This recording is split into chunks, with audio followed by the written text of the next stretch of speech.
Welcome to Small Biz Life, Episode 2.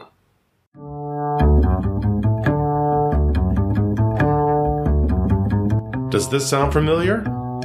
Oh my god, I have so much to do today. Don't forget to breathe. But I have almost 400 emails in my inbox and 30 phone calls to make. Have you looked into getting a virtual assistant yet? Oh, and I need to schedule all my social media posts. Did you drink anything today? I had coffee. Did you eat today? Did I mention coffee's a bean? This is Small Biz Life.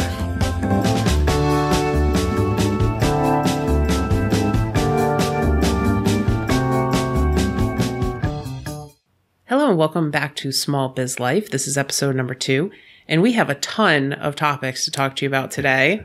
Some of them might not seem related, but they somehow all are. At least in our minds, and that means they must be.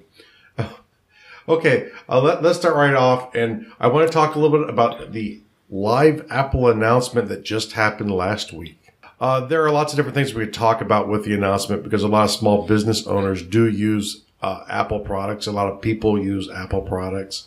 And even for us, it's something that we could potentially use because they have a lot of software that is really helpful for people who are creating media content. However, we first want to talk a little bit about the actual announcement itself, and this should be something for people to think about as they plan their announcements. So, Kristen, why don't you tell us a little bit about your encounter?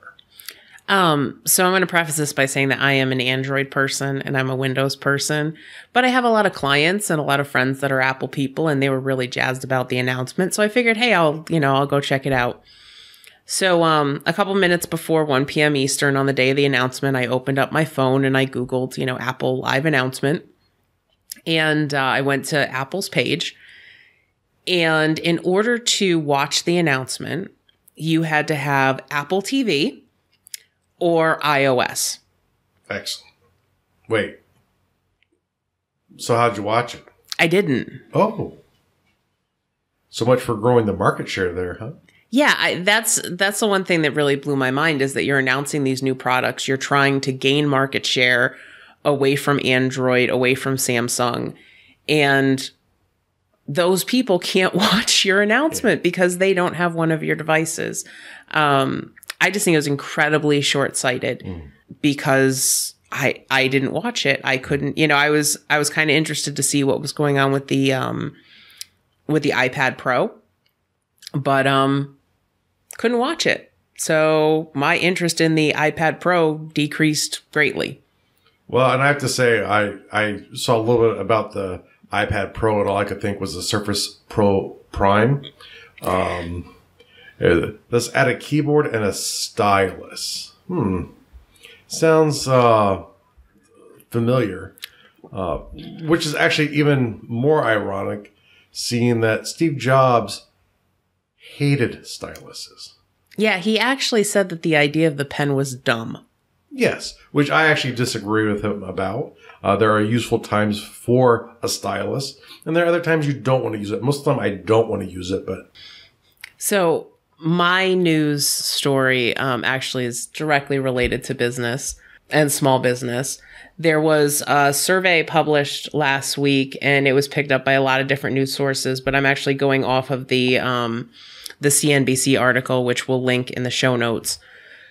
The headline is the U.S. small business confidence rises slightly in August, and everybody's all excited about this. The small business optimism index gained 0.5 point, and it's at 95.9. Now, the problem with this survey, though, is that this survey was taken before the market started going down. And, one thing that I tell my students in class is that about 80% of what's going on in the stock market is how people feel. Yes. So, I think that this is slightly good news that small businesses are more optimistic. There was also a Bloomberg article that said that small businesses are more concerned with taxes now than they were in previous quarters, which during the recession, businesses were most concerned with sales and their level of sales. So they're seeing that businesses are less concerned, which would make you think that their sales are rebounding. Which could lead to that conclusion, correct? Right. But it could also be that they're realizing how onerous taxes are. Yes. So they're getting their tax bills from all the increases last year. Right. So, so hopefully there's some, good news on the horizon for small business. And usually we're less affected by changes in the markets unless we're doing business with larger companies. Yeah. And I think too, a lot of the market's always the worst indicator of the economy because, like you said, it's people's immediate reactions to the economy. I think, the biggest thing to keep in mind is, one, the question is, how are your sales compared to a year ago? Is your revenue higher? Is your revenue lower? That's ultimately the most important indicator to you as a business owner. And really the only one you can measure, but I don't think there's a place that they actually measure that at. I'm not sure. I know that the Bureau of Labor Statistics does some surveys with that. Some states, their Department of Labor actually does some statistics with that, but it's harder to find. It's not harder something. to find, and it's, my major issue with those are, it's like they're not very good at ranking inflation, even by their older standards, and the newer standards are nowhere close to each other. And they're based all on urban, so they make some weird assumptions because I think part of it's just finding the data. Maybe I'm not sure, but it would be tough on how to measure that. Yeah, let us know how you're feeling about your own personal economy. You can hit us up on Twitter at SBL Podcast. You can also join the Facebook community, and we can have a discussion about it there. If you want to join us on Facebook, you can either go to smallbizlife.com and click on the Facebook icon, or you can go to Facebook and search Small Biz Life Community. But I'd love to see how you're feeling about this. All right, so let's jump into the mailbag. And this week I've got a question from Kristen, and Kristen is a representative with Juice Plus. And if you want to find out more about Kristen and her business, you can go to the show notes and I will link to her website. Kristen asks, can I write off a portion of my family trip if I am talking about my business along the way? So I went directly to the IRS website and did a little bit of research on this one because this is a question that comes up a lot. And I have a link to this document up in the show notes, but essentially, if your trip is primarily for personal reasons, and I'm quoting the IRS document here, such as a vacation, the entire cost of the trip is a non-deductible personal expense. However, you can deduct any expenses you have while at your destination that are directly related to your business. So here's the thing. If it's a vacation, right, then none of it's deductible. Unless you do something like, if you want to meet a client for lunch, right, then you can deduct that lunch. But unless the trip is primarily for business purposes, so something like, you're going to a conference, you're going to meet with clients, then it would be considered a business trip. Now, I have a question here, and this is important to understand this. Now, let's say we go on a trip to Disney World, and I shake down every person in a costume that's walking around the grounds and try and sell them something. Would that then make it business? No. Because the primary purpose of the trip, right, was to take your kids to Disney World. Okay.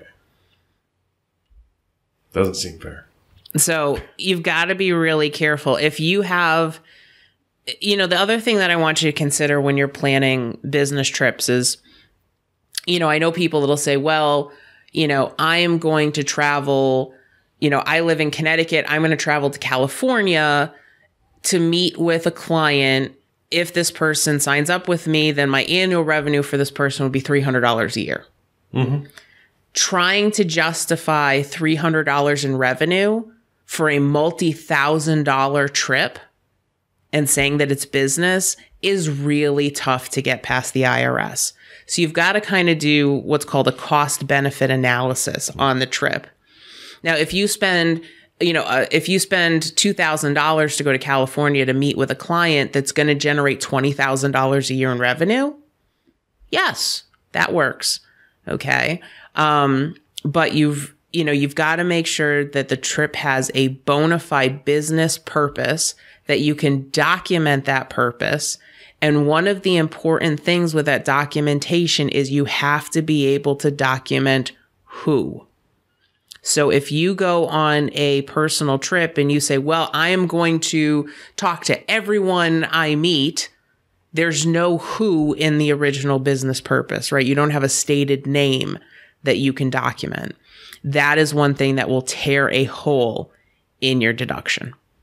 Okay. I feel better after that question got answered. That's when I get that a lot, because people are, they're not really sure what to do when they're traveling.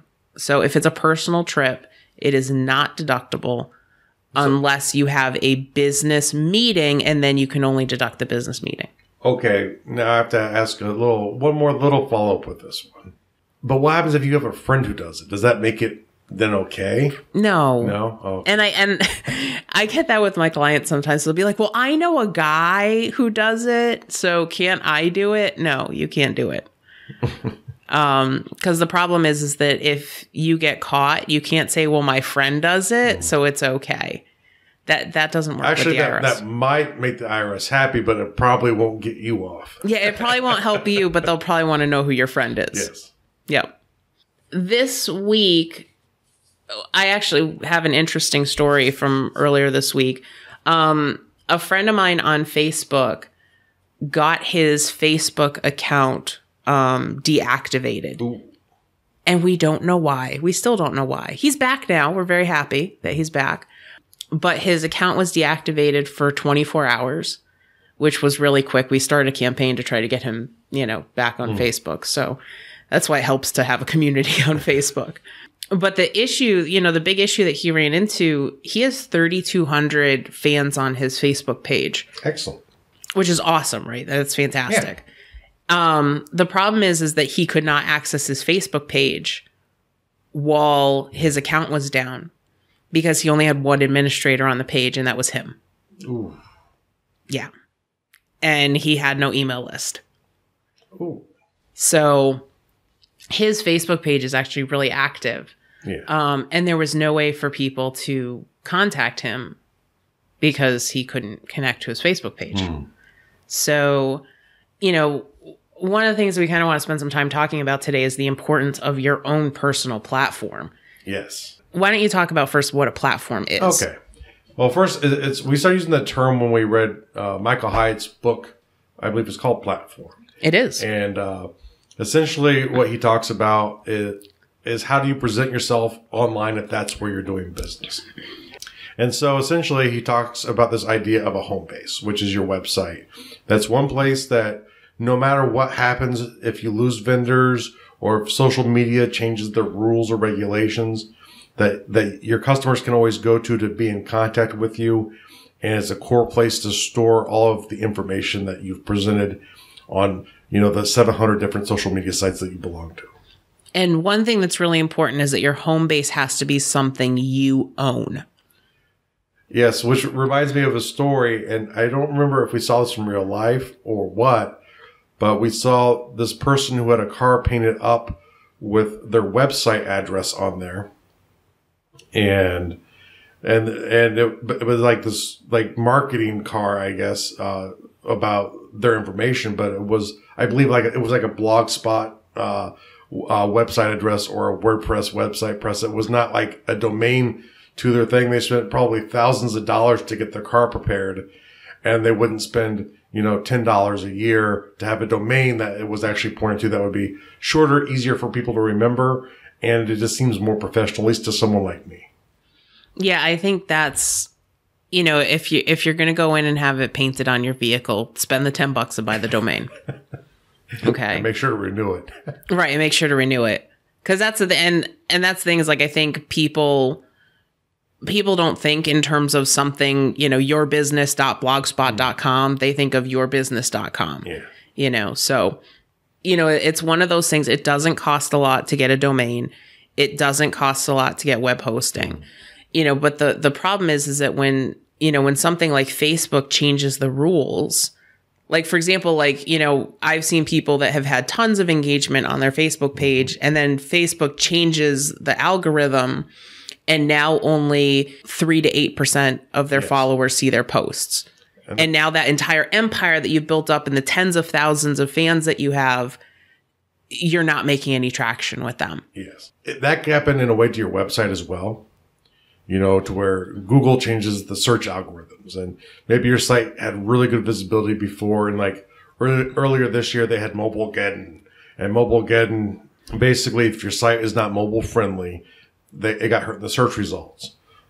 Before that, they changed the algorithm to make the old school SEO practices pretty much invalid. And that actually really put a lot of people out of business because they had built up these empires of having these websites that were strictly keyword driven and try to drive traffic to their sites. But now Google prefers organic content. And who knows, that could change next year. The difference between it being on your website and having that problem and being on Facebook and having that problem is you have control to update and fix your website. You can't force Google for Google Plus or Facebook or Instagram to change their rules to accommodate your business.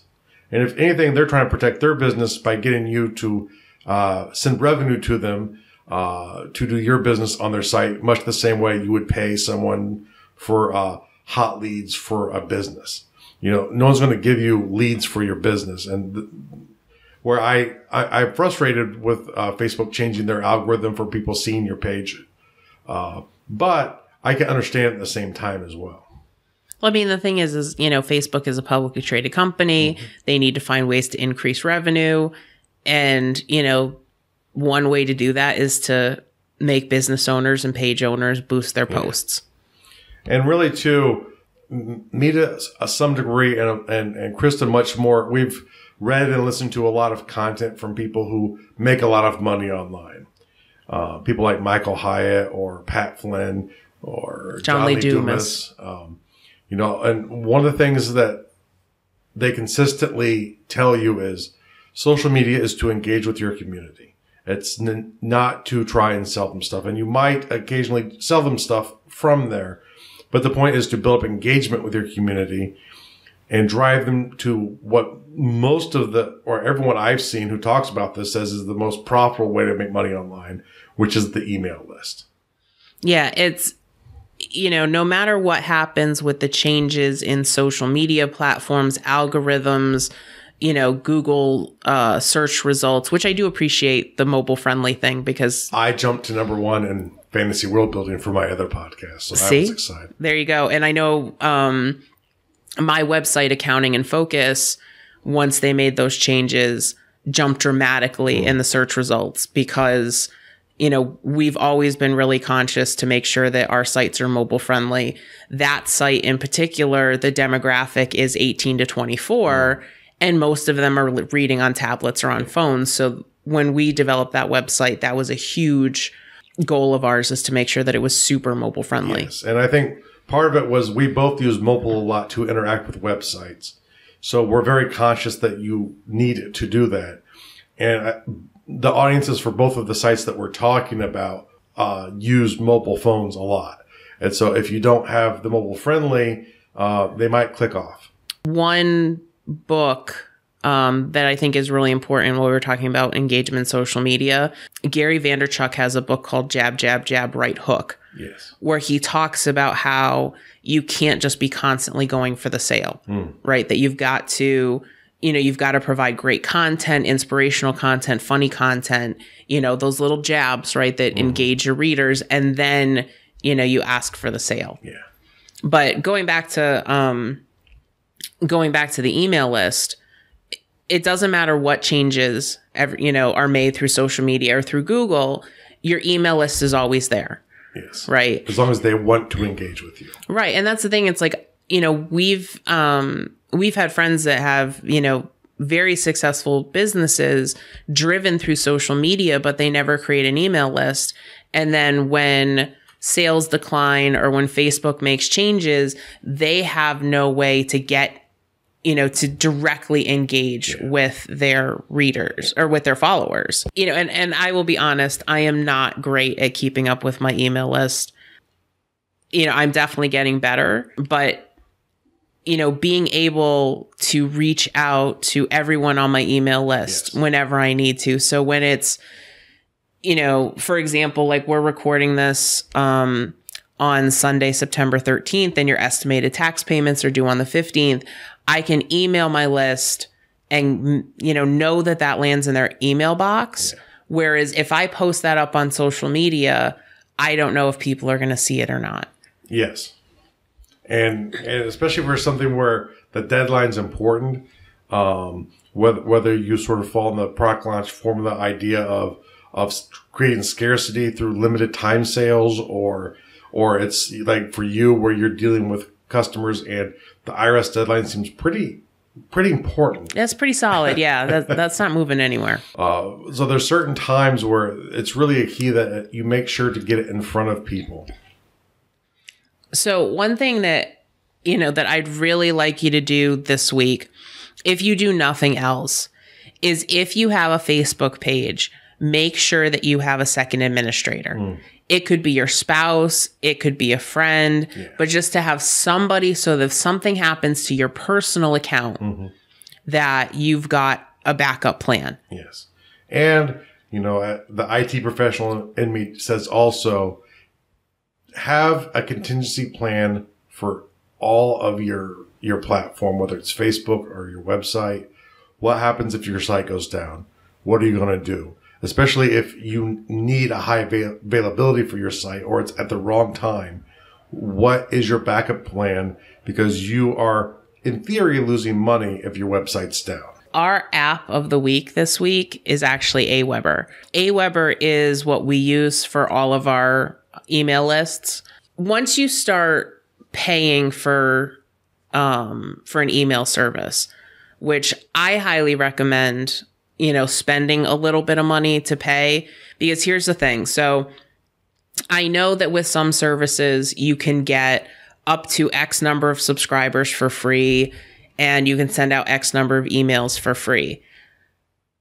What I like to do with my list is I have pre-written content that is already loaded. It's called an autoresponder. Yes. And so what happens is when you sign up for one of my email lists, you're going to get, 5 days worth of content that just automatically rolls out. And whatever free giveaway you're currently doing, all of that stuff is going to happen via autoresponder, so you don't have to think about it. Right, exactly. That's why we went with Aweber. Aweber has a great reputation for deliverability, which means that less of your email is going to end up in people's spam boxes. And autoresponders you had to pay for to get through MailChimp, which was the other one that we looked at before, and which might be a relatively comparable service. But if you want the autoresponder feature, and I believe about 500 people is when it starts costing you money on your list. And, that's if you have one big list, that's the list you want. Right. So I know with MailChimp is free for the first 2,000 subscribers and 12,000 emails, but you don't get the autoresponder feature. Yeah. And then once you start paying for a service, most of them cost pretty much about the same amount. The other thing that I love about Aweber is that we're out and about a lot. Typically, you give people your business card and you say, hey, sign up for my email list. Aweber actually has an app for iPhone and Android that's called Aweber Atom, which allows you to sign people up on the spot. Yes. So I can actually hand somebody my cell phone or a tablet with that app on it, and they can enter their email address and they're automatically subscribed. So that's awesome, because if you're at like a conference or something, I see a lot of people that they have like the sign up list, the handwritten things. Oh. And, how great would it be to just have your tablet set up? Especially if you're like a vendor at a conference. And I've seen this too at IT conferences and even at convention for non-business related stuff. People will have this, probably a couple $1,000s in a booth setup. Spend a little bit more, get like a cheap Android tablet with a decent sized screen. something to anchor it to the desk and leave it open and let people sign up for it there. They're getting it done at that moment. So you can actually talk them through it right there at your table as you're engaging with them. You know, if you have a booth at a conference, if I walk up and I want to join your email list and I can do it electronically, that shows me that there's efficiency in your operation. You're thinking about efficiency, and it just kind of, it makes me want to work with you more. Yeah. You know, because I mean, I'm a technology person, and I like working with other people that are technology people. But I've been really happy with their service, and I love the extras that come with it, like the Atom app. Yes. So this week, our tip of the week is by Amy Latta. Amy Latta owns a wellness coaching business. And let's hear Amy's tip this week. Hi, this is Amy from amylatta.com, and I help men and women change their bodies by changing their mindset. As small business owners, we have to have our hands on pretty much every single aspect of operations. Any given day has a laundry list of things to tackle, and it can eat up all of our time if we allow it, and that really affects our stress levels. What we need to do the most, we often do the least, and that is take care of ourselves. And I would ask you, what good is building a hugely successful company if your health is on the line? Successful business owners need to learn to put themselves on the list. Now, how can you do that? Well, I'm a big fan of creating daily and weekly routines that help you eat well, move well, and have enough downtime to step away from the business stress. Create weekly menus and carve out some time on a Sunday afternoon to do some meal prep. Add exercise to your calendar, and never, ever, ever break that meeting with yourself. And I'm a big fan of daily meditation or reflection or devotional time to allow your brain to decompress from all that it has to deal with. Oh, and go to bed. Sleep is your friend. Despite our belief that there's just too much business stuff to take care of, we will actually become much more efficient and less stressed business people when we put ourselves on that list. For more tips and information about changing your mindset, working on wellness and self-care, visit me at amylatta.com. That's AMYLATTA. Be sure to sign up for my Goal Tracker Pack, which will help you create those menus and those workout plans. And connect with me on Facebook and Twitter at I am Amy Latta. Have a great day, everybody. Make sure to check out amylatta.com and download her Power Pack, because it is really awesome. Her checklists are fantastic, and they're super helpful. Hold on one second. I'm emailing myself to tell myself to ignore the previous email where I was canceling my meeting with me today.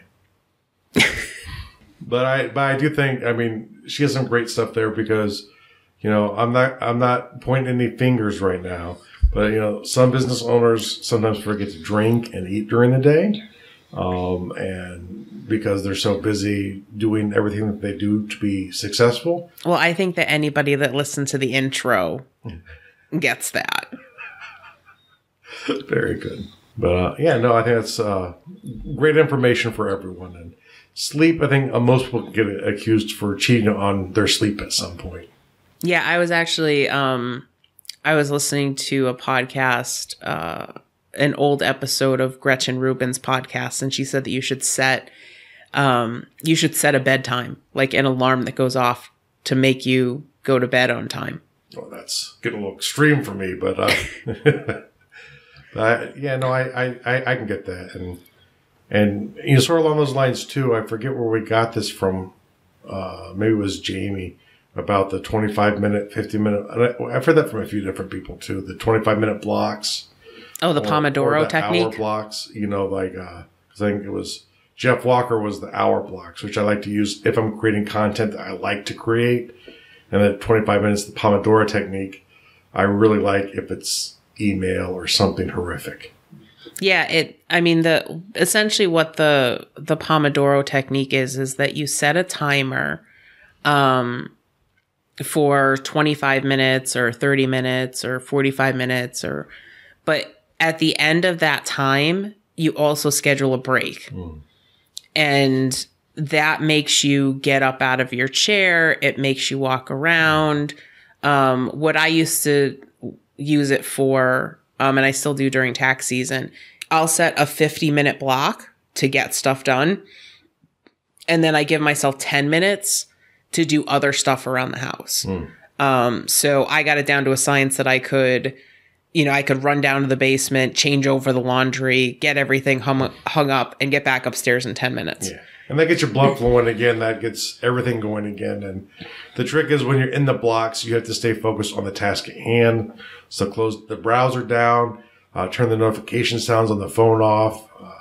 Do not disturb on your phone is your best friend ever. But, the key is you have to stay focused on the one task you're working on in that block. Yep. Yeah, so definitely go check out Amy Latta. She's awesome. Yes. And I will put a link to her website and her Twitter in the show notes. And you can find the show notes at smallbizlife.com. So thanks so much for joining us again this week. If you want to get involved, you can go to our website, smallbizlife.com. From there, you can send in a question. You can submit a tip like Amy did. You can call our hotline number, which is 860-580-9620.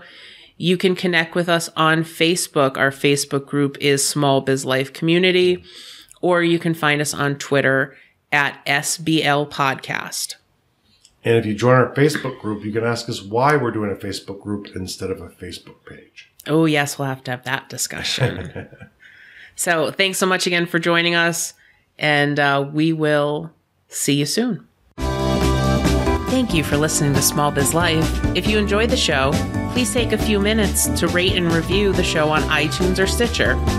Please visit smallbizlife.com to view today's show notes, take this week's poll, join the Facebook community, follow us on Twitter, or submit a question for the mailbag. Support the show by checking the resources page or by going to smallbizlife.com/Amazon whenever you shop. This was Small Biz Life. This was Small Biz Life.